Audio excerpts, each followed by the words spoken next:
My name is Emily Parker, and I am 26 years old. For most of my life, nearly 22 years, my parents treated me like a problem they were forced to carry, while my younger sister was celebrated as their shining success. That reality shaped every part of who I became, long before the family reunion that finally exposed everything.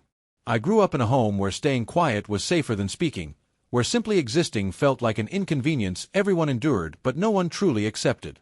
Some of my earliest memories are small but sharp. My mother letting out tired sighs when teachers praised my grades, my father shaking his head as though my accomplishments were mistakes that needed correcting. Meanwhile, my sister lived in constant approval, bathed in attention that never once reached me. She was charming, confident, admired. The child my parents proudly talked about to neighbors and relatives. I was the opposite, the child they warned others about, the one they whispered would never turn into anything special. Every birthday reminded me that I was, in their eyes, a cost. Money, time, energy, pride. And they made sure I never forgot it. When I asked for help, I was called ungrateful. When I succeeded, they said I was lucky. When I failed, they said it proved what they'd always believed. At school, I learned to smile so no one would ask questions.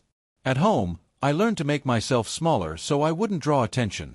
My sister learned to laugh loudly, interrupt freely, and take up space, and my parents rewarded her for it. They called her their miracle, their future, their only hope. I was the weight they carried with quiet resentment. Family gatherings were especially painful. Aunts would pinch my cheeks and suggest I should try harder to be like my sister.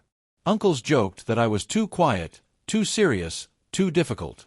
My parents never corrected them. They smiled, nodded, and agreed.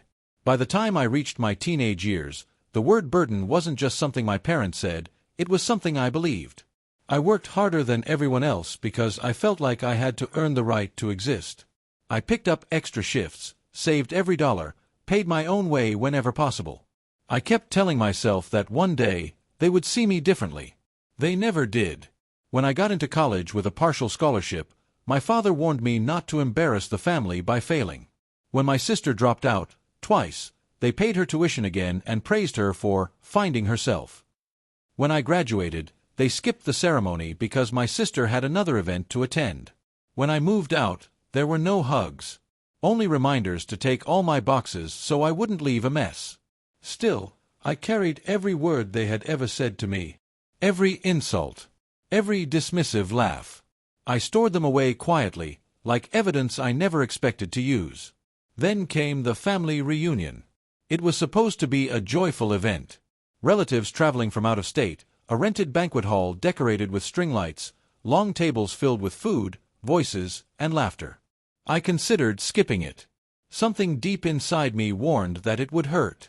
But another part of me, the part that had lived for over 2 decades as the burden, wanted to face it one last time. When I arrived, my sister was already the center of attention. Applause surrounded her. She wore a bright smile, a stylish dress, and confidence like armor. My parents stood beside her, glowing with pride. I slipped into a chair near the back of the room, unnoticed. Exactly where I had always been placed.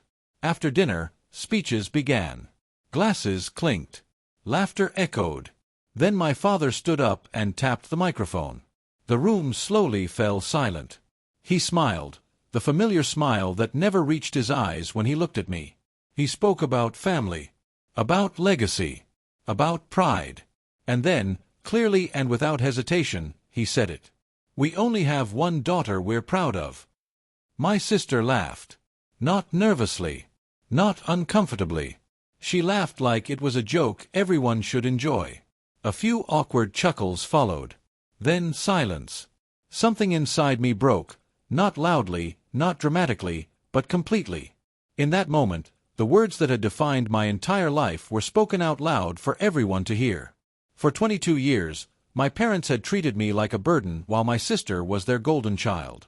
Now, there was no pretending otherwise. I didn't cry. I didn't stand up right away.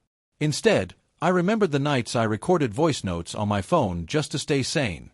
The accidental recordings I captured when my parents didn't realize I was home. The arguments they had when they thought no one was listening.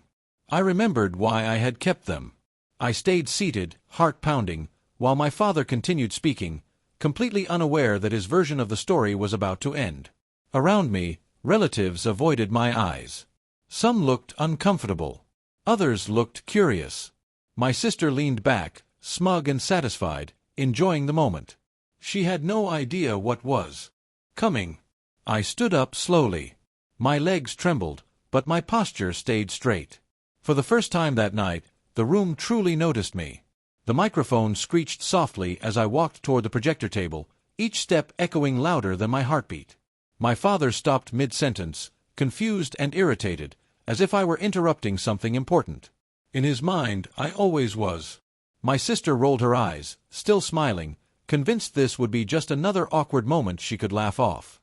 I picked up my phone and spoke calmly. "Since we're talking about family and pride," I said, "I think everyone deserves to hear the full story." People shifted in their seats. Someone whispered my name. My mother's face tightened. I connected my phone to the projector. The screen lit up behind me. I pressed play. At first, there was static. Then my father's voice filled the room, sharp, unmistakable. "She's a burden." Gasps spread instantly. The laughter vanished. The recording continued. My mother's voice followed, complaining about how I ruined plans, how my sister was the only daughter worth bragging about. I didn't look at anyone. I just let it play. Clip after clip followed. Years of words they never expected anyone else to hear. Dates and timestamps appeared on the screen, undeniable proof that this wasn't taken out of context. My sister's smile disappeared. She looked around desperately for support, but found only stunned faces. By the 7th minute, exactly like the memory burned into my mind, she stood up abruptly. Her chair scraped loudly against the floor as she rushed for the exit, her perfect image cracking in front of everyone. My mother lunged toward me, trying to stop the recording, but my uncle stepped in front of her and shook his head. "Let it finish," he said. So it did. When the final clip ended, the hall fell into a silence I had never experienced before. Heavy, undeniable, honest. I turned to face them all. "For 22 years," I said, my voice steady despite my shaking hands, "I was told I was a burden. I believed it. I carried it. I built my entire life trying to make myself lighter for people who never wanted to lift me." My father opened his mouth, but no words came out. My mother cried, not from regret, but from exposure. Relatives began murmuring. Shock turned into anger. "How could you say that? Why would you treat your own child this way?" My parents had no answers that could fix what had been revealed. I didn't stay to watch them fall apart. I didn't need shouting or dramatic exits. I had already said everything that mattered. I walked out of that hall feeling lighter than I ever had, leaving behind the label they had forced on me. Outside, the night air felt different, like it finally belonged to me.